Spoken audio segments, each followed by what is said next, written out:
బ్రహ్మం ఒకటే, పరబ్రహ్మం ఒక్కటే. బ్రహ్మము అంటే సకల చరాచర సృష్టి, పరబ్రహ్మం అంటే ఈ సకల చరాచర సృష్టి యొక్క మూలం. ఒక విత్తులోంచి ఒక మహావృక్షం వచ్చినప్పుడు అది శాఖలుగా పుంఖాలుగా విస్తరించి మరి అనేక కొమ్మలతో, రెమ్మలతో, ఆకులతో ఒక విరాట్ స్వరూపం కలిగి ఉంది. కానీ ఆ మొత్తము వృక్షము, ఆ విరాట్ స్వరూపము ఒకానొక విత్తనంలోంచే బయటకు వచ్చింది. అలాగే ఈ పుంఖాలుగా ఉన్న సృష్టి మొత్తం, సకల గ్యాలక్సీస్, సకల డైమెన్షన్స్, సకల తలాలు అన్నీ కూడాను ఒకటే ఆదిశక్తిలోంచి వచ్చాయి. అదే పరబ్రహ్మం.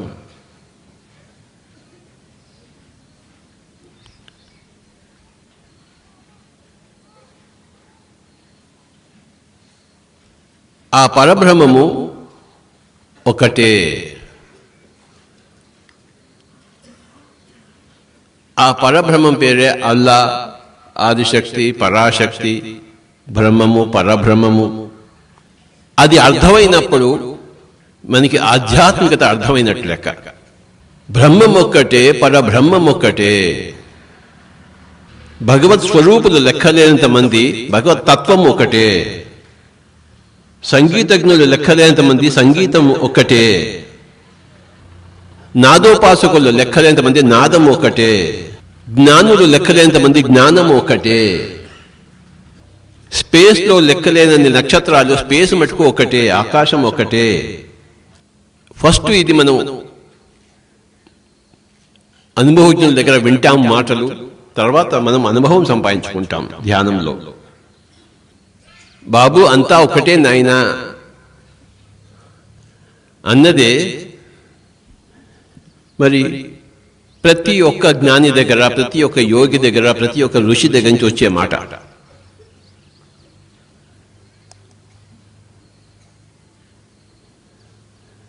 అంతా ఒకటే, ఒకటే అంతా నిండి ఉంది, నిబిడీకృతమై ఉంది, ఒకటే విరాజిల్లి ఉంది. నువ్వు అదే అయి ఉన్నావు. తత్వమసి. నువ్వు అంటే త్వం, తత్ అంటే అది. ఏది? ఆ బ్రహ్మము, ఆ పరబ్రహ్మము. ఆ పరబ్రహ్మం నువ్వే అయి ఉన్నావు. తత్ త్వం అసి. త్వం అంటే నువ్వు, తత్ అంటే అది. ఏది? అది ఉన్నదల్లా అదే. దీనినే మోసెస్ ఐయామ్ దట్ ఐయామ్ అన్నాడు. మోసెస్ కొండ మీద ఎక్కినప్పుడు ఒక బ్రహ్మాండమైన అగ్ని గోళం కనబడింది. ఆ అగ్ని గోళం వైపు అలా వెళ్తున్నాడు కొండ మీదకి. ఆ అగ్నిగోళంలోంచి మాటలు వినపడ్డాయి. అసలు నువ్వెవరివయ్యా, నువ్వేమిటయ్యా అని అడిగాడు మోసెస్ ఆ అగ్నిగోళాన్ని, ఆ కొండ మీద. అందులోంచి వాణి వచ్చింది, వాయిస్ వచ్చింది. I am that I am. నేను, ఈ నేను, ఆ నేను. I am that I am. అహం బ్రహ్మాస్మి. I am that I am. మోసెస్కి వచ్చిన ఆ యొక్క అనుభవం కొండ మీద అత్యద్భుతమైన పలుకు.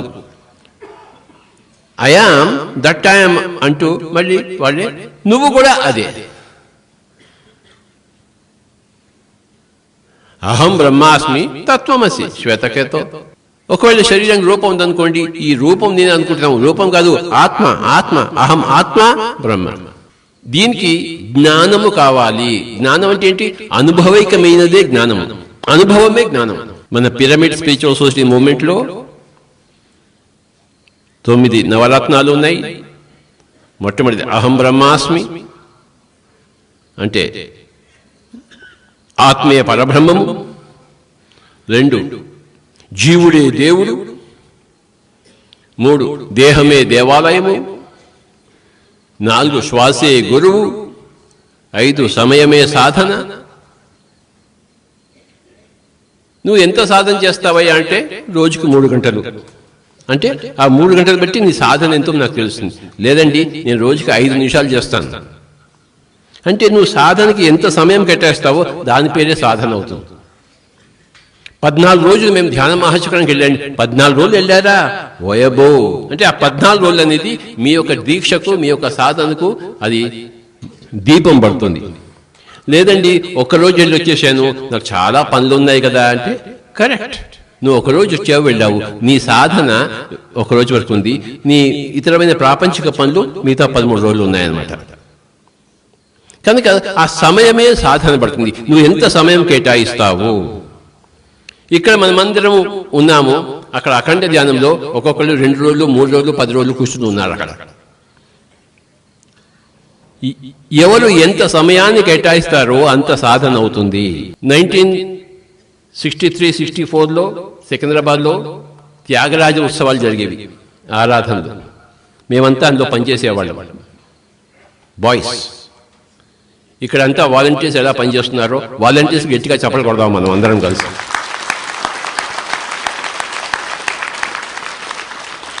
వందల కొద్ది వాలంటీర్స్, పిరమిడ్ మాస్టర్స్ అందరూ వాలంటీర్గా ఈ 13 రోజులు 12 రోజులు ఎంత చక్కగా చేస్తున్నారో. ఆ రోజుల్లో నేను కూడా వాలంటీర్గా ఉండేవాడిని సంగీతానికి. అప్పుడు మాకు ఇంకా ధ్యానం లేదు కదా. జనవరిలో సంగీత ఉత్సవాలు వచ్చేవి, త్యాగరాజ ఆరాధన ఉత్సవాలు వచ్చేవి. మా గురువు గారు అక్కడ ఆరాధన ఉత్సవం కమిటీకి సెక్రటరీ. మేమంతా కూడాను ఫస్ట్ జోలె పట్టుకుని ఊరు వీధి వీధి తిరిగి డబ్బులు కలెక్ట్ చేసేవాళ్ళం. అప్పుడు నేను స్కూల్ ఫైనల్ చదువుతున్నాను, అయితే డిగ్రీ చదువుతున్నాను. తర్వాత అన్ని కూరగాయలన్నీ కొనుక్కొని వచ్చేవాళ్ళము, కట్ చేసేవాళ్ళము, అంతా ప్రాంగణం అంతా ఊడ్చేవాళ్ళము. ఇవన్నీ నేను చేశాను డిగ్రీ కాలేజ్లో. పెద్ద పెద్ద మాస్టర్స్ అంతా వచ్చేవాళ్ళు, వాళ్ళని తీసుకుని మళ్ళీ స్టేషన్కి వెళ్ళి అప్పచెప్పేవాడిని. ఎంఎస్ గోపాలకృష్ణన్ వచ్చాడు, అంతే తెలుసు ఎంఎస్ గోపాలకృష్ణన్. నాకు డ్యూటీ ఇచ్చారు, నువ్వు ఆయన లగేజ్ తీసుకుని సికింద్రాబాద్ స్టేషన్కి వెళ్ళి ఆయన్ని పంపించిరా అని చెప్పి నాకు డ్యూటీ ఇచ్చారు. MS Gopalakrishnan greatest master in violin. సరే నేను ఒక ఆటో వేసుకుని సామాన్తో తీసుకుని వెళ్ళి స్టేషన్లో కూర్చున్నాం, సికింద్రాబాద్ స్టేషన్లో. 1965-66 అయి ఉంటుంది. ఆయన అడిగాను ఎంఎస్ గోపాలకృష్ణన్, స్వామీజీ మీరు అంత చక్కగా వైలిన్ ఎలా వాయిస్తారు అని నేను అడిగాను. ఏం లేదో 6 గంటలు నేను సాధన చేస్తాను అంతే అన్నాడు. మీ వేళ్లలో ఏమైనా మహత్యం ఉందా అని అడిగాను. అలా వాయిస్తారు మీరు వైలిన్? 1965లో అడిగాను రైల్వే స్టేషన్లో, సికింద్రాబాద్ రైల్వే స్టేషన్లో ఎంఎస్ గోపాలకృష్ణన్. ఏమీ లేదో 6 గంటలు సాధన చేస్తాను అన్నాడు. అది సాధన అంటే. కనుక సమయమే సాధన. ఎంత సమయం మనం కేటాయిస్తామో అంత సాధన అవుతుంది. Do more and more meditation to become more and more perfect. Increase your capacity in meditation. కనుక ఏమిటయ్యా సాధన అని క్వశ్చన్ అడిగేస్తే సమయమే సాధన. ఎంత సమయం కేటాయిస్తావు? నేను కర్నూలులో డాక్టర్ శ్రీపాద పినాకపాణి గారి దగ్గర సంగీతం నేర్చుకోవడానికి వెళ్ళేవాడిని. ఆయన చక్కగా అన్ని పాఠాలు చెప్పారు. ఓకే, ఇందాకే తందనాల పడడం అది ఆయనే నాకు నేర్పించారు, డాక్టర్ శ్రీపాద పినాకపాణి. ఆయన గట్టిగా చెప్పలు కొడదాము.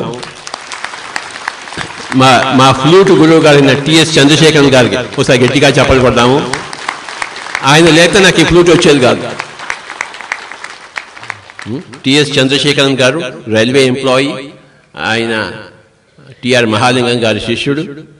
మరి మహాలింగం గారు వచ్చినప్పుడు హైదరాబాద్కి నేను 3 రోజులు 4 రోజులు డుమ్మా కొట్టేసి స్కూల్కి కాలేజ్కి ఆయనకి బాయ్గా ఉండేవాడిని. ఆయనకి కాఫీలు టీవీలు ఇంకా రకరకాల అన్నీ ఇచ్చేసి వచ్చేవాళ్ళు అనమాట. ఆయన రూమ్లో కూర్చునేవాడు ఇలా 3 రోజులు. ఆయన ఆ ఫ్లూట్లు చూసుకుంటూ కుక్కు అంటుంటాడు. మహానందం టిఆర్ మహాలింగం. కనుక మై డియర్ ఫ్రెండ్స్, మనం ఎంత సాధన చేస్తామో, ఎంత సమయాన్ని కేటాయిస్తామో అంత సాధన అవుతుంది. మొట్టమొదటి నవరత్నము ఆత్మే పరబ్రహ్మము. ఈ ఆత్మ ఉందే ఇదే పరబ్రహ్మము.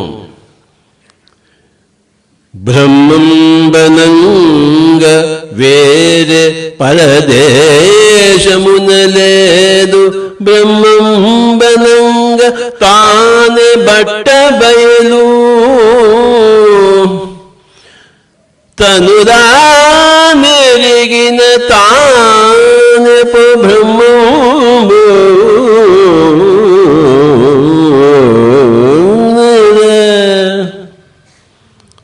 బ్రహ్మంబనంగ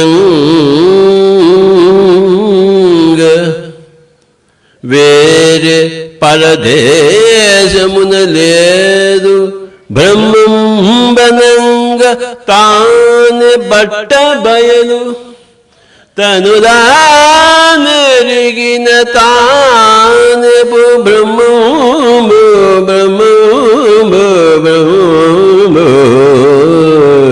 విశ్వధాభిరామ వినురవేమ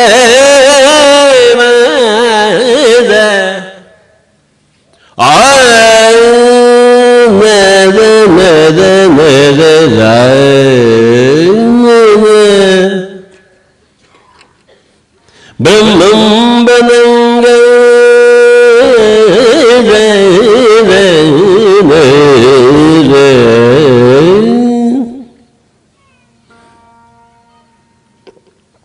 బ్రహ్మంబనంగా వేరే పరదేశంలో లేదు, బ్రహ్మంబనంగా తానే తన్ను తాను ఎరిగిన తానే పో బ్రహ్మంబు.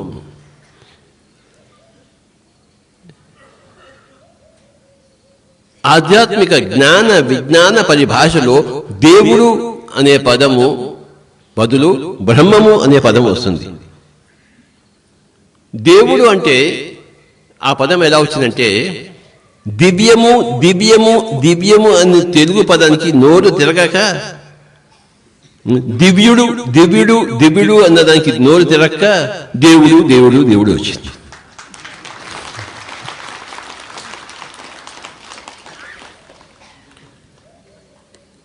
దివ్యుడు దివికి సంబంధించిన వాడు, భవ్యము భూమికి సంబంధించింది, దివ్యము దివికి సంబంధించింది. దివ్యుడు ఆ నోరు తిరక్క ప్రకృతి వికృతి అయి దేవుడు అయింది.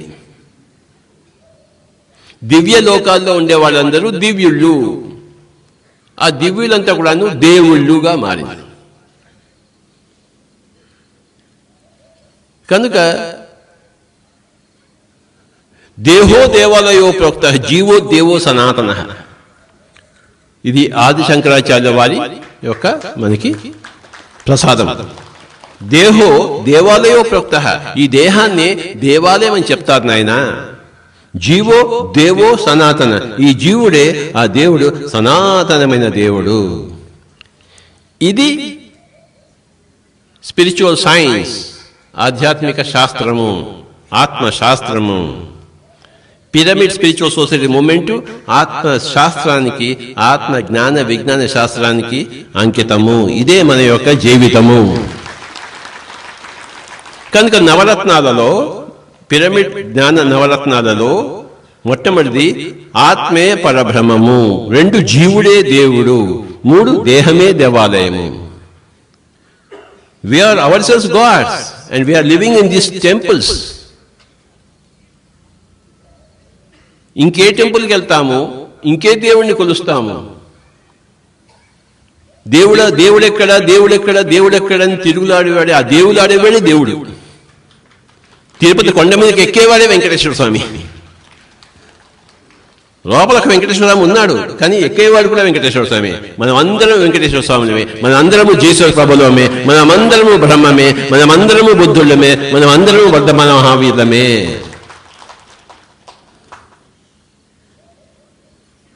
ఒక పెద్ద చెట్టు ఉంది, కొన్ని లక్షల ఆకులు ఉన్నాయి. ఒక ఆకు ఇంకో ఆకుతో ఉంటుంది, నువ్వు వేరే నేను వేరే అంటుంది ఈ ఆకు ఆ ఆకుతో.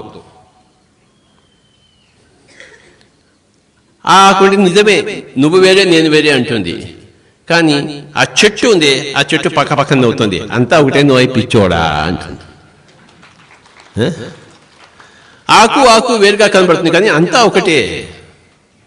నువ్వు నేను వేరుగా కనబడుతున్నాం. దేహములు వేరే, ఆత్మ ఒక్కటే. మనసులు వేరే, ఆత్మ ఒక్కటే. మరి బుద్ధులు వేరే, ఆత్మ ఒక్కటే. ఇది ఆత్మ. నేనే బ్రహ్మం తెలుసుకున్నప్పుడు అప్పుడు నీకు విజయం. ఇది ఆత్మే పరబ్రహ్మము. ఆకే చెట్టు, ఆత్మే పరబ్రహ్మము, ఆకే చెట్టు. Very simple. నిన్ను నువ్వు ఆకులా చూసుకుంటే నువ్వు జీవుడివి, నిన్ను నువ్వు వృక్షంలా చూసుకుంటే నువ్వు బ్రహ్మము. Very simple, isn't it? అవునా కదా? చెట్టు, చెట్టు మీద ఆకులు, ప్రతి ఆకు ఒక జీవుడు.